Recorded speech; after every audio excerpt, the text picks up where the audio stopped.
Hi, welcome to the Pop Filler Podcast. My name is Philip. Alright, first, let's look in the mailbag.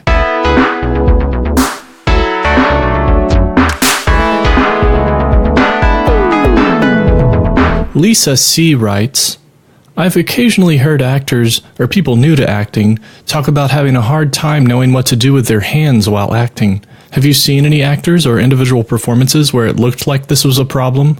Hi, Lisa. Just off the top of my head, I'd say I think that Lane Hennessy does some weird things with his hands. I'm specifically thinking of Nearly America or Hell on High, but I think that's just sort of how he is. It's not necessarily an acting choice or a tic. Of course, I'm not an actor, but I can sympathize with the issue. I also sometimes struggle with knowing what to do with my own hands. Like once I was shadowing someone in a retail environment for work, and I had my arms crossed. He told me to uncross them because crossing your arms makes you appear angry to customers. As soon as he told me that, I realized that he was right. I was carrying so much anger.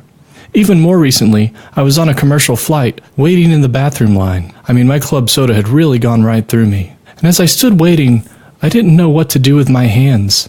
I tried putting them halfway in my pockets, but then I felt too wide in the aisle. I also tried holding them straight and relaxed down by my sides, but that made me feel sad somehow. I ended up kind of holding my elbows, sort of a gentleman's arm cross.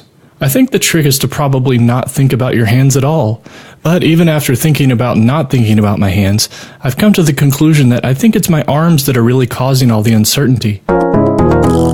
Like many people, I'm trying to lose some weight. It's time for dieting quietly.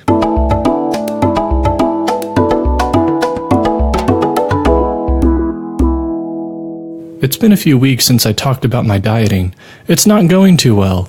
I'm at the weight I was a few weeks ago, and I stopped logging my food for a while because I didn't feel like it. I was also sort of sick a couple of weeks ago, so I stopped exercising for the most part because I didn't want to test my physical limits. Also, I feel like my immune system has really just been hanging by a thread lately. On a recent trip out of town, I made no effort to control my eating. It was a lot of fun. I ate things like cupcakes, biscuit sandwiches, popcorn, Spam, nachos, chocolate, chicken wings, chocolate-covered Oreos, sodas, empanadas, sticky rice, and various meat salads. I've gotten over my sickness, and I've been trying to exercise more again in the last few days, so hopefully I can improve things soon. Maybe it'll happen, maybe not. Now it's time for Birdwatch.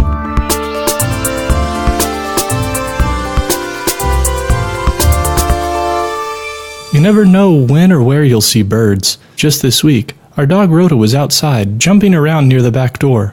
When I went to see what she was so worked up about, she ran away from me and in the process accidentally dropped something out of her mouth onto the driveway. It was a dead bird. She was very excited about it, and even managed to pick it up and carry it into the house, which was fitting because I think it was a house sparrow. It's not every day you get to watch a bird so intimately. I watched the bird as Rhoda spit it out onto the den rug before my wife took her to wash the feathers out of her mouth. I watched it as I used an empty Oreo package to push it into the plastic lid of a store-bought brownie pan and carry it outside.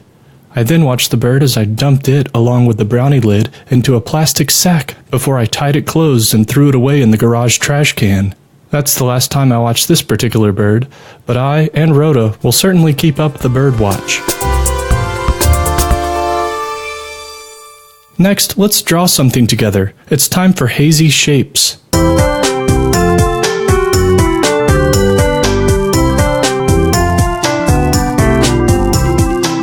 Okay, for this drawing, you'll need something to draw with, like a pencil or a marker, and then something to draw on, like a canvas or a nice clean wall. I'll be using a pen and paper. Ready? Okay, here we go. First, draw a medium rectangle. Remember that every square is a rectangle, but I didn't say draw a square. Okay, next draw a pretty short line that's perpendicular to the rectangle and have it start or end at the top of the rectangle. I guess it depends on how you look at it.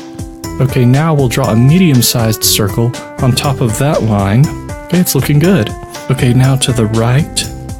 Now the left of that circle. Draw an equilateral triangle and have one of the points of the triangle touching the left side of the circle. And you're done. Can you tell what we drew?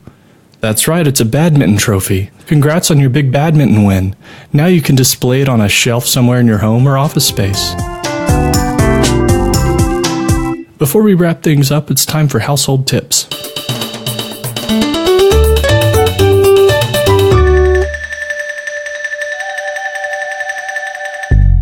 I'm sure everyone has their own routines to get ready for the day. When I'm on top of my game, I'll prepare as much as I can the night before. So I'll make my lunch, choose my clothes, and have everything ready to go. I can be a little foggy in the morning, so making things as easy as possible can go a long way. For instance, I'll lay out my clothes in the shape of a human body so that I know what goes where, and I'll leave the refrigerator door open so it's easy to just reach in and grab my food. If I'm really on top of things, I'll even leave the car door open and the keys in the ignition so I can just hop in, turn it on, and go. So here's the tip. Prep for your next day as much as you can the day before so that you're never living in the present but always planning for the future. Bonus tip. Adjust the thermostat by about 1 degree to account for the extra cool air you're getting at night from the open fridge. Okay, that'll do it for another Pop Filler.